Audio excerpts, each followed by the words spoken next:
the truth. In the picture on the right here, the trigeminal nerve feeds these areas that it shows here. And what does that look like though? It's totally a mask. So when we're in the reptilian brain and it's controlling us, it's basically like a mask around Halloween. We all have these masks around different people. This person I act this way, this person I act that way. When we're in this devilish part of our brain, the reptilian brain, that's running just on basic instinct, survival, fear, then we basically have a mask on our true spirit. We have something false covering over who we really are. And part of our spiritual journey is to uncover that, to take that mask off and unify it with our upper part of our mind so that we have no mask.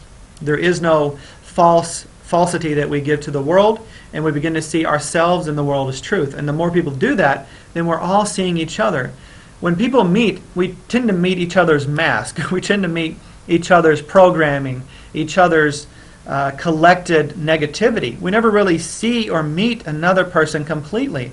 And sometimes, even if you know them really well, you don't know them completely. It's because we're all walking around with masks on. And the more we're in our reptilian brain, we're more in survival mode, the more masks we have. When the reptilian brain is ruling our consciousness, the devil is in charge. Holding his triton, our trigeminal nerves, the devil controls our senses and actions. The animal side, or basic instincts, are in control, and we act like beasts. 666. And I'm going to go over the number of the beast, 666, in a few more slides down. Lord Shiva, Neptune, and Moses. Poseidon, Shiva, and Neptune had tritons too. So I begin to look at their pictures. And these gods all had access to deeper consciousness, the subconsciousness. Like Neptune, Poseidon, they were underwater. Underwater is sub, like a submarine goes below the surface, so it's subconscious. They had access to go underground, under the water, to access deeper hidden meanings. And what's really interesting about me, Shiva here, in this statue, you see, Shiva is loaded with symbolism. He's holding the triton, that's the trigeminal nerve. The snake around his neck is Kundalini. The moon crescents is the hypothalamus, and I'll be going over that more in the next video, but the moon is associated with the hypothalamus, which is our emotion. So in your astrology chart, the moon shows you how you are typically wired towards emotional reactions and feelings. And right there we have the moon, right where it would relate to the hypothalamus. And then look at the weird hairdo. It totally looks like a pine cone, right? Well, the pine cone is a representation of the pineal gland. So Lord Shiva is another amazing representation to me of that. It's all referring to aspects within us. The difference between Shiva and the devil being in control is Shiva is a higher aspect of the mind. And ideally we would have Shiva in charge of our consciousness over the devil. So when Shiva is in charge of our trigeminal nerve, we are seeing things at a higher level and understanding and acting appropriately, more peaceful. Yeah, that's about all I have to say there. And then as I was studying more and more, Shiva's guardian is Nadi, the white bull. And Nadi is interesting because Nadis are the channels of the Kundalini that go up from the tailbone to the top of the head. They're called Nadis. So Shiva's guardian, Nandi, is a white bull whose statue can often be seen watching over the main shrine, the entrance. The bull is said to embody sexual energy, fertility. Riding on its back, Shiva, the higher mind, is in control of these impulses. So again, it's showing the higher mind in symbolism riding the bull, controlling our lower instincts, our reptilian mind. And this began to make me think of Moses and the Ten Commandments. When Moses came down from the mountain, which is our higher mind, right, carrying the Ten Commandments, which are basically tied into hormones and chemicals, and you can look at my ARK series to get more information on this, to the people, which are the cells of our body, they were worshiping the golden calf or sexual energy.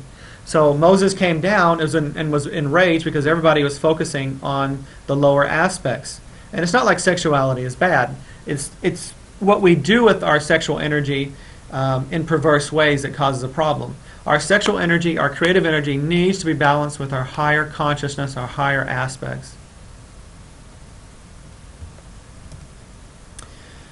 And then I really found this interesting, is as I was playing with the reptilian brain, what came to mind is the draconians.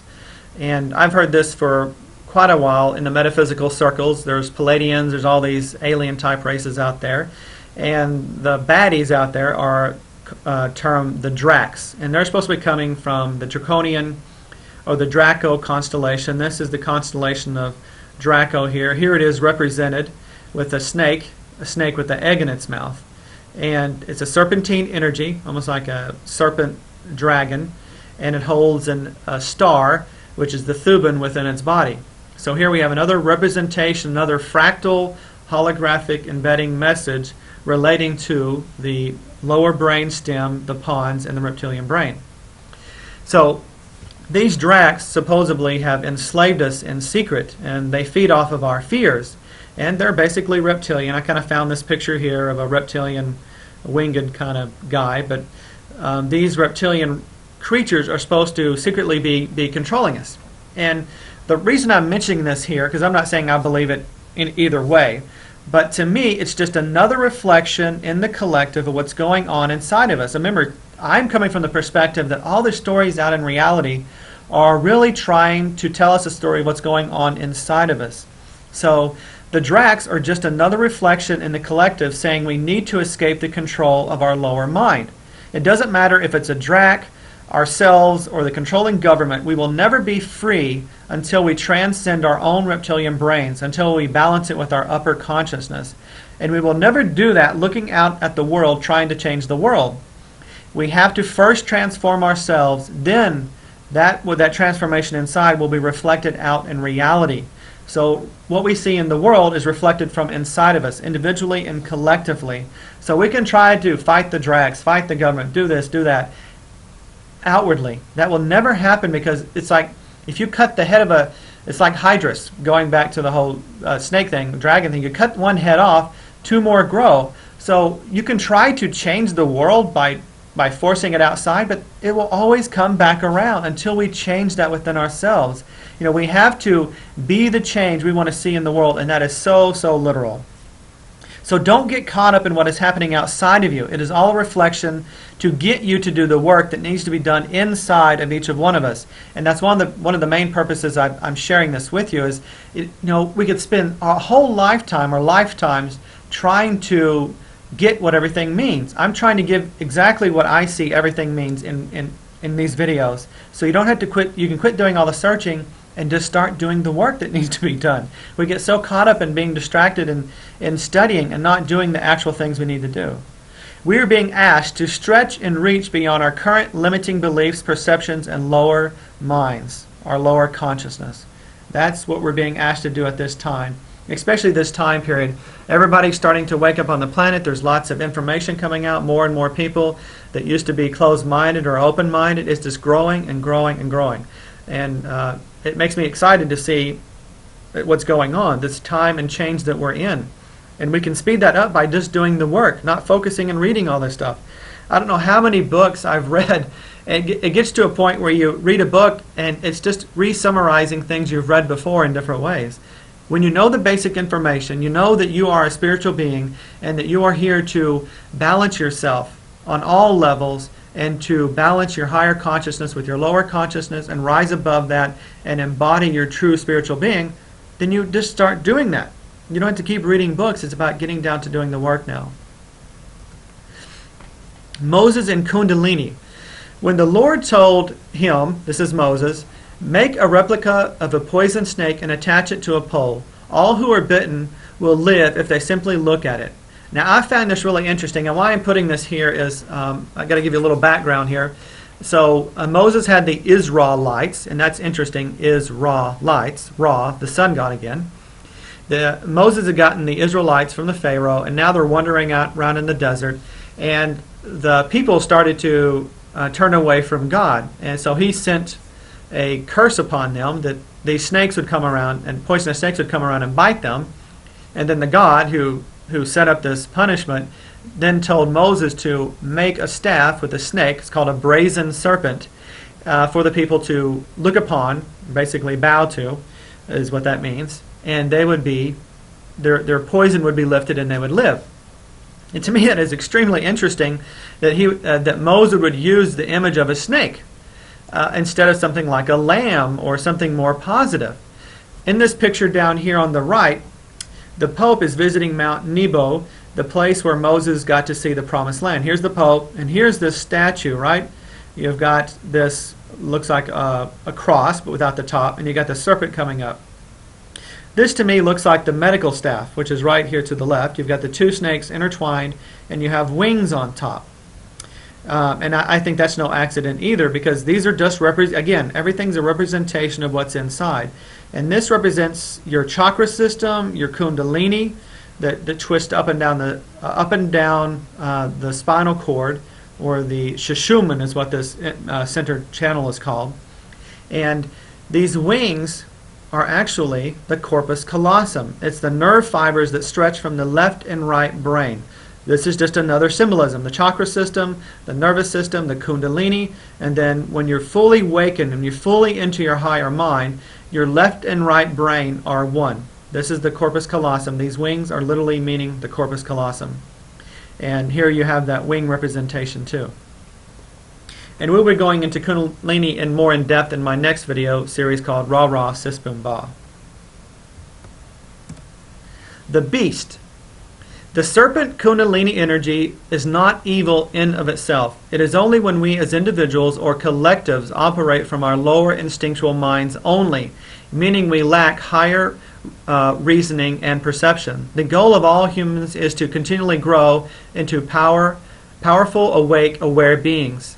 This entails going beyond our mind, lower mind, which is controlled by our basic instincts, and awakening the power of our higher mind, which ties into the limbic and neocortex. And I'll go over that in my next series. 666. We all have beast potential. Evil shows up in the world through us.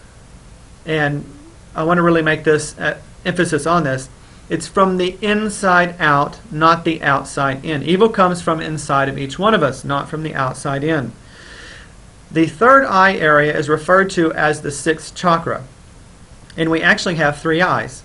This chakra, the third eye, governs our sight, perception, beliefs, and projections of and into the world. So it's how we see the world and what we project onto the world. And this is the sixth chakra, and if you assign a 6 to each eye, first it actually makes a little triangle, 6, 6, 6. The left eye relates to the right feminine brain, yin, and the right eye. The right eye reflects the left masculine brain, yang. So again, that's left eye, right feminine, right eye, left masculine. So they crisscross inside. And the third eye represents higher mind. And what happens is we tend to view the world in split fashion. So when we're split, we are the beast, 666. And when we're operating from the reptilian brain, we are almost always split. To the degree that you're in your reptilian brain is to the degree that you do beastly things. And we've all done beastly things in our lives, in relationships, in work, in lots of different ways.